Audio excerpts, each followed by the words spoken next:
Okay, hello everybody, and welcome to our class conversations. I think this is our fifth one, and we're very happy today to have Jason Moore with us. So, Jason, thank you so much for coming. Thanks, Alex. Thanks, Élika. Thank you. We're so thrilled. We've been working with your work and thinking deeply about it. I was telling Élika before that I was a bit nervous because the idea of the Capitalocene has changed the way I see the world, and now I'm like, what am I going to ask? So I will do a little bit of an introduction, and then we'll start with some questions for you. For everybody who is tuning in and is not familiar with Jason's work, I'll say that he is an environmental historian and a historical geographer at Binghamton University, where he's also a professor of sociology. He is author of many articles and books, such as the very influential Capitalism in the Web of Life, and this book here, an actual paper book. Also editor of Anthropocene or Capitalocene, Nature, History, and the Crisis of Capitalism, and with Raj Patel, A History of the World in 7 Cheap Things. We'll talk also a little bit about the question of cheap nature and others during this conversation. His books and essays on environmental history, capitalism, and social theory are very widely recognized. He's won a bunch of prizes, so including the Alice Hamilton Prize of the American Society of Environmental History early on in 2003, the Distinguished Scholarship Award for the section on the political economy. This titles are so long always, of the World System for the American Sociological Association, and the Byers and Burson Prize in Agrarian Change in 2011, and many things. He also coordinates the World Ecology Research Network. All this information will be below on the information here that you have on YouTube, so feel free to learn more also at his website, which will be below. So, Jason, thank you for coming. Thank you for having me. Yeah, thank you. Thank you for me as well. So we prepared a few questions, and as we were mentioning early on, really this class that we're doing is a literature class with many departures, I guess, from the very idea of how the study of literature is commonly understood and studied. So I guess, beginning with this context that is not geological, or so we think, would you mind telling us what the Anthropocene is? Why do you caution against using that word, and your proposal of using Capitalocene? So the Anthropocene means literally age of man or age of humans. And there are 2 primary ways in which this term is used. One is in a specific geological research context, which is about the study of significant stratigraphic signals in the layers of the Earth to periodize eras of world or Earth history. Mm-hmm. And that's what I call the geological Anthropocene. Mm-hmm. And the debate right now is over whether or not those significant stratigraphic signals, sometimes called golden spikes, are clustered around the years 1945 to 1964, more or less, turning on chicken bones, plastics, and the residues of atomic testing. So these are the great geological achievements of modernity in one geological point of view. But in another, offered by the great geographers Lewis and Maslin, is 1610 and what they call the Orbis, or global spike. The Orbis spike is the low point in carbon dioxide concentrations realized after the genocides in the New World attendant upon the rise of capitalism and the slaving and labor recruitment forays into the countryside of the Americas. So what happened was roughly 55 million out of 60 million indigenous peoples in the Americas were killed between 1492 and 1610. And as a result, there was a drawdown in global carbon dioxide concentrations by about 6 or 7 parts per million, which is not a huge amount, but it was a contributing factor to some of the most severe moments of the Little Ice Age, which is a long period between roughly 1300 and 1850. And like any era, there were cycles within it. One of the worst and most intense or least favorable eras of the Little Ice Age was in fact reinforced by the Orbis spike and by the genocides that came from the invasion of the New World. That was wrapped up in a series of transformations that created the world color line, that were intimately connected with the gendered counter-revolution in early modern Europe, associated with the witch hunts, as Silvia Federici and others have made clear. It was also the era of the productivist reorganization of the Americas in a fairly revolutionary way. The acceleration of the Brazilian sugar complex, the sugar enslaving complex, of course, the African slaving that went with it, and then famously the Andean restructuring under Viceroy Toledo after 1569, organizing 1.5 million or reorganizing 1.5 million people to provide cheap labor for the mines of Potosi. So right there, I've suggested something that is not addressed in the other Anthropocene, which is the popular Anthropocene. And I call it the popular Anthropocene because it fits into a long-standing big E environmentalist way of reckoning with the world's problems, which is humans versus nature. And the humans versus nature argument tends to default into a view of history as either beginning in some mysterious past with a biological urge to procreate, which cannot be contained, and yet somehow was contained for 250,000 years or 300,000 years, or alternatively goes back to a techno-resource explanation of the Industrial Revolution as ground zero and year zero for planetary crisis. And I just want to telegraph at this point that the steam engine is not even the key machine of the Industrial Revolution. We'll get into that. But the popular Anthropocene has this man versus nature, and I do use man fairly deliberately, and we can tease that out, model. This is the language of anthropogenic climate change. And I say, wait a minute, it's not human-caused climate change. It is not anthropogenic, it is capitalogenic. It is made by capital, not made by humanity. And so the argument for the Capitalocene, that is age of capital, not age of man, says that we have to look at capitalism as a system, as a constellation of power, production and reproduction in the web of life at every turn. And its origins can be traced stylistically anyway to 1492, the invasions of the New World, but of course are about far more than that. And I know that you are keenly interested in questions of material culture. So this is also, of course, the era of double entry bookkeeping, mechanical printing, the first wholly standardized industrial product in human history. This is an era between 1450 and 1750 in which every major significant dimension of capitalism as a system of power, as a system of accumulation, as a system of domination, but also as a way of organizing nature takes shape. So Capitalocene is a provocation, not just to Anthropocene thinking, but to the whole thread of Anglo-American and Anglo-European environmentalism, what I call the environmentalism of the rich, that formed most recently in 1968. There's a longer history to this that denies capitalism. There's a kind of climate denialism that is capitalism denialism, that is capital denialism. And so Capitalocene says, wait a minute, we have to look at capitalism as a way of organizing nature. And that's far more than the steam engine and coal. Yeah. I mean, this in a way really ties nicely with our next question that had to do with the idea of world ecologies or world ecology.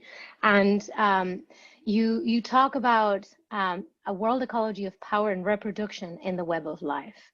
So you've also mentioned the web of life in your answer right now. And as you know, we are dealing a lot with the World Wide Web in this class. So can you define a little bit what you mean by the web of life and capitalism being a world ecology? So we, in a world ecology conversation, this is a conversation of activists, of scholars, of artists all around the world who recognize that not only is Cartesian dualism a mind-body split, it is also a way of narrating all of the master binaries of the modern world.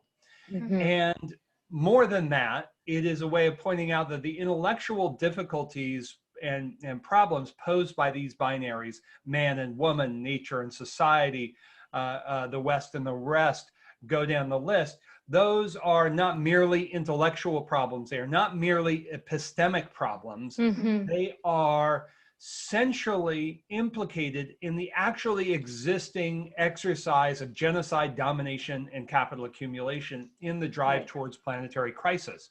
So when we say something like the climate crisis fuses and entangles at every point the carbonization of the atmosphere with the climate class divide, climate patriarchy, climate apartheid, we are not saying that one leads to the other. We are saying that they form a complex of carbonizing the atmosphere to such a point that we are in the midst of a major turning point. So the world ecology perspective says that capitalism contains an economic system, and it contains a way of sorting out humans and the rest of nature through humanity and nature. And I'll get to that in a moment.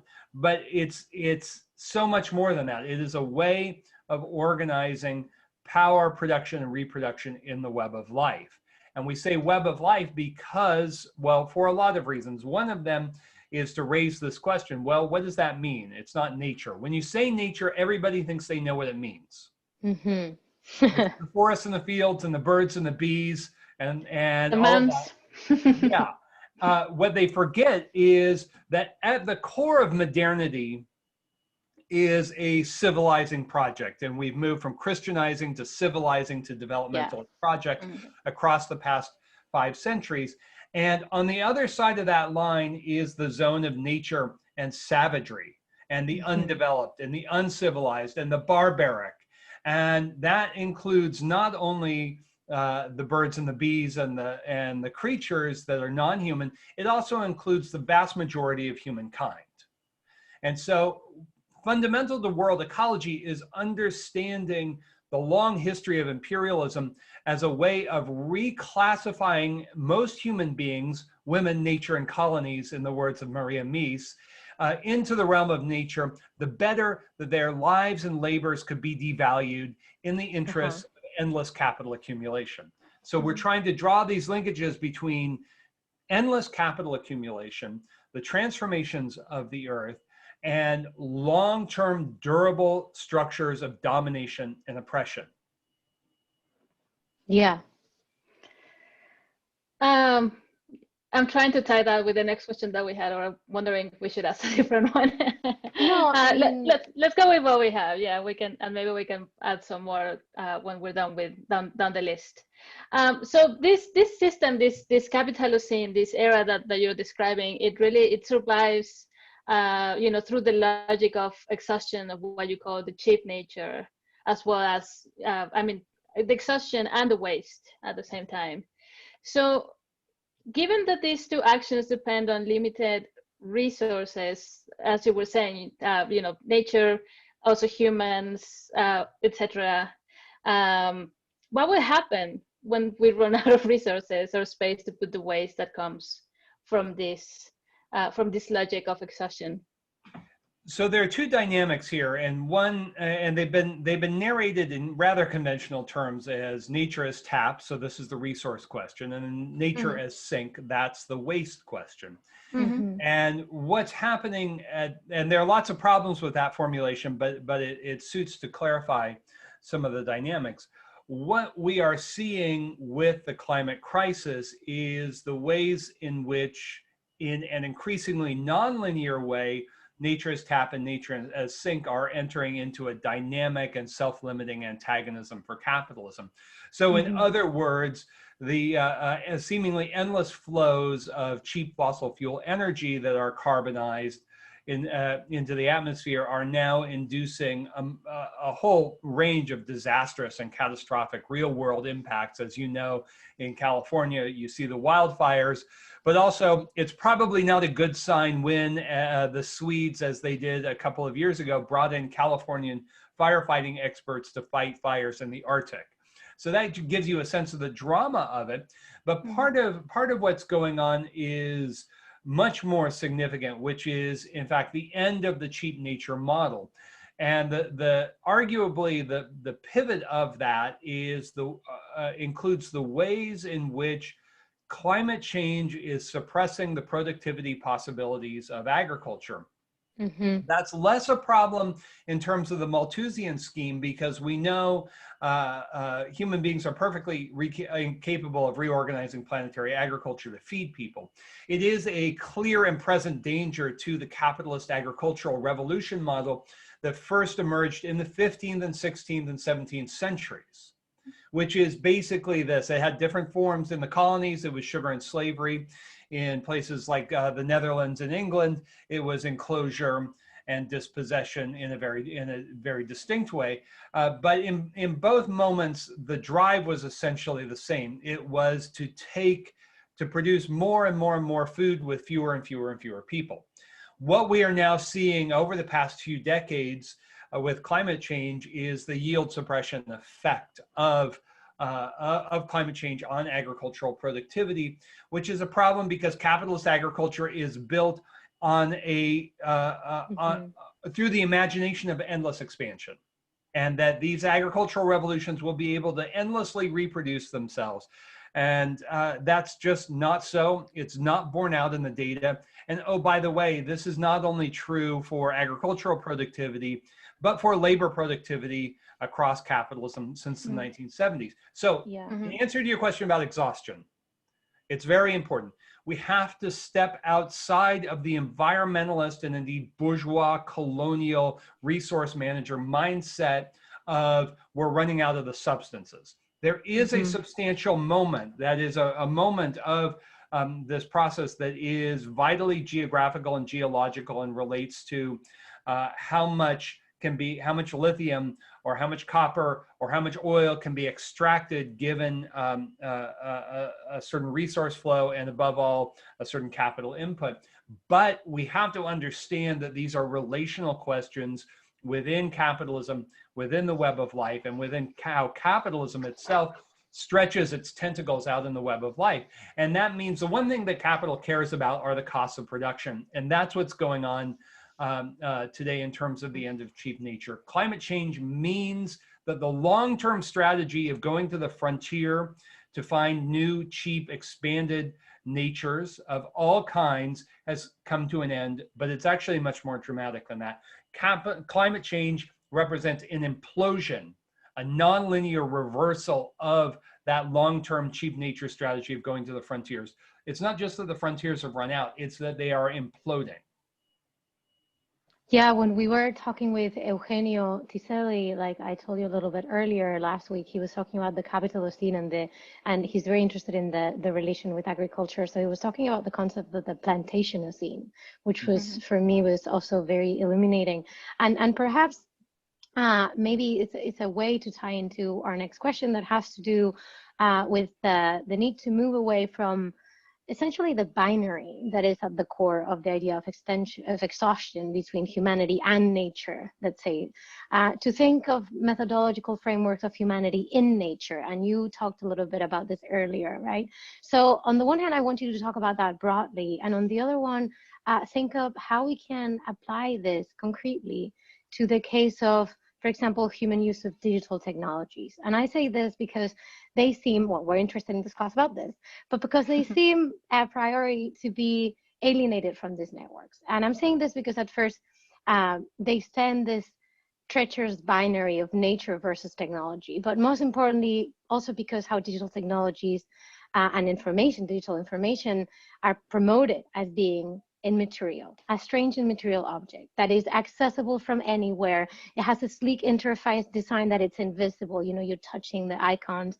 And it's also based and it's stored in material infrastructures that are, you know, again, around this bogus narrative about also how not printing saves trees, so put it in the cloud. And there's a lot of manifestations of this.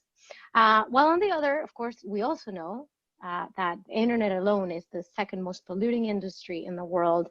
And I don't even know if that is actually true now after the current pandemic, where we're using it more than ever. So, you know, from hardware manufacturer, you know, the dirty technologies and minerals that you need to produce hardware, to all the power and dirty power that is necessary to keep hardware and, well, farmers down, I mean, cool and things like that. So could it be a place for the sort of digital tech in nature? Does this make sense, this question? Well, it's a little bit entangled, it's very tentacular. Of course, digital capitalism is capitalism, and it is capitalism in the web of life. Yes, yes, of course. I think our first step always has to be to remind ourselves of the historical genesis of cognitive capitalism, of so-called the knowledge economy. And the truth of the matter is that the rise of capitalism in the long 16th century was itself powerfully enabled by, well, let's call it cognitive capitalism, but whatever term we want to apply to that, double entry bookkeeping, the cartography revolutions, the revolutions in, of course, the mathematization of the world that really comes into its own in the 17th century, printing and printing technologies, and the extraordinary increase in flows of knowledge that were enabled, not to mention that printing was itself arguably the paradigmatic industrial activity of the rise of industrial capitalism. And part of what you're hinting at is something that I would love to hear your thoughts on very much, is that when we think of the history of capitalism, there is a tendency to think about big machines. And yet, and I often ask this question in my lectures, why is it that we regard the steam engine and not the modern map as the key machine of modernity?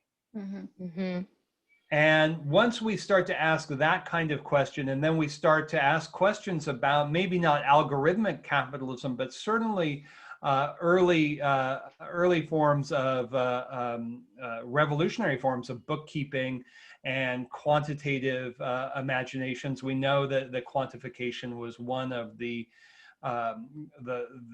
sort of world-making innovations of what Max Weber once called the European rationality of world domination. So we have a moment here, I think, to make connections historically, so we can see what's new and what's not. And the truth of the matter is that, yes, in terms of the 1%'s capacity to market to us, to surveil us, to use this extraordinary planetary physical infrastructure to pursue all sorts of ways of colonizing our imaginations and limiting our freedoms in ways conscious and unconscious, we want to find a way to see what's new, and to see how this extraordinary infrastructure is itself a battleground. It is a site of class struggle, and it's very much been to this point. And of course, as you know, and I'm sure you cover this at some point, the infrastructure itself is the result of the American drive for nuclear supremacy. And so the whole planetary infrastructure of GPS systems, not to mention the internet, everything else, was how do we build the capacity to win a nuclear war? And so we want to keep that kind of, that history, as well as the marketing, the gargantuan marketing apparatus, in our heads. And yes, linked to material life. It is material life. I think, see, even in this conversation, it's hard to really step outside of that binary, that somehow the world of cheap information is dematerial, which it's not. It may be the most material. Yeah, that is kind of the exercises that we have been doing, because similarly to what you were saying, that we think of the steam engine and we don't think of maps, we similarly think of, you know, computers and iPads and cell phones as technology, but we don't think of the book, and this is, you know, in the kind of like literary context, as a technology as well. What has been interesting to do throughout the weeks that we've been doing in the semester was kind of has been to peel those layers that gets us to realize the radical materiality that any kind of literary or literary artistic discourse always has, and similarly is embedded in the history you were mentioning, the printing press, precisely in the histories of these material capital revolutions that started way before the Industrial Revolution, as it is. As it is commonly thought. No, and the materialization that comes with digital technology being one that is based on fierce mathematization, right, and pure abstraction. But then it's also this very, I don't know how to talk, but it's always a very distributed object, because it is based on electricity. It's ingrained in material surfaces. Yet there has a process of linguistic translation through different languages, right? Assembler languages, compiler languages, then programming languages, and human languages, and then that gets distributed also into other devices that we experience. You know, this strange in itself, difficult ontology, because it's symbolic and it is material, and it is all playing on the one hand, selling the binary distribution between what's material and what's virtual, and the other one, actually, the body itself of the thing, of the digital object, cannot be separated. So it's, you know, it's, for me, it's a beautiful sort of enactment of the fallacy of the divisions and the actual unity of it all. So I think Élika has another question for you. Yes, I mean, this is the perfect moment to ask that question. I mean, because something that we have tried to make really clear particularly with the selection of creative works in the class, the work of Eugenio Tiselli that we discussed last week, the work of J.R. Carpenter, the work of Joanna Moe, and so many others, really. What the works we selected do is try to draw attention precisely to that materiality that is beyond the, I guess, the magic, quote unquote, of the devices, the magic of the market, that kind of like seductive idea that technology has over how it presents any kind of reality or cultural production, for that matter. So in that sense, what are your thoughts about, the role of artistic practices that try to bring attention to, to material substrates on the one hand, and of course in this really distributed field that Alex was describing, and more specifically, how or what thoughts do you have in how we negotiate their potential to illuminate these very complex logics, while at the same time still remain extremely intertwined in the market, in the market of digital technology? Like, can we do art at all? Is art important? Is art valuable? I think so. And we need tools. I don't know that I have a sophisticated answer, but I can share with you that one of the great experiences of my life and a profound source of inspiration over the past 5 or 6 years has come from my interactions and conversations and teaching experiences with artists who, this was completely unexpected when I wrote Web of Life, which I thought would resonate with social scientists, and it has not, by and large. It's resonated with people who are interested in pushing the boundaries of representation, interested in interpretation and meaning, interested in a kind of creative and connective enterprise So that when in the world ecology conversations, we are asking how are the structures of capital and the dominant forms of representation and the struggles against those dominant forms of representation, how are they connected? Mm-hmm. That's just an example of the kinds of questions that we begin to open up. And so in my view, the arts, and I know that I'm telling you what you already know much better than I do, the arts, of course, are firewalled from the humanities and social sciences. And we struggle to find ways to make those connections and bring all of it together, sometimes better than others. Social scientists in particular have done an extremely poor job with this, and environmental social scientists, even those on the left, I think could care less about the contribution of the arts. I'm thinking especially of visual arts, but not only visual arts, to transcending the crisis of representation that we are living through in the midst of the climate crisis. Mm-hmm. Mm-hmm. And at one level, that sounds very abstract, but I would ask people watching this to maybe reflect on what is arguably the dominant representational figure or form of the climate crisis, which is the J-stick or hockey stick chart, where you see urbanization, population, everything. It looks like a hockey stick. It starts to go up around 1850, and then it spikes after 1945. And that is an extraordinary element of bourgeois hegemony in the present era. It reinforces a sense of powerlessness, of helplessness, of inevitability that is fully endorsed by the Anthropocene perspective, this popular Anthropocene.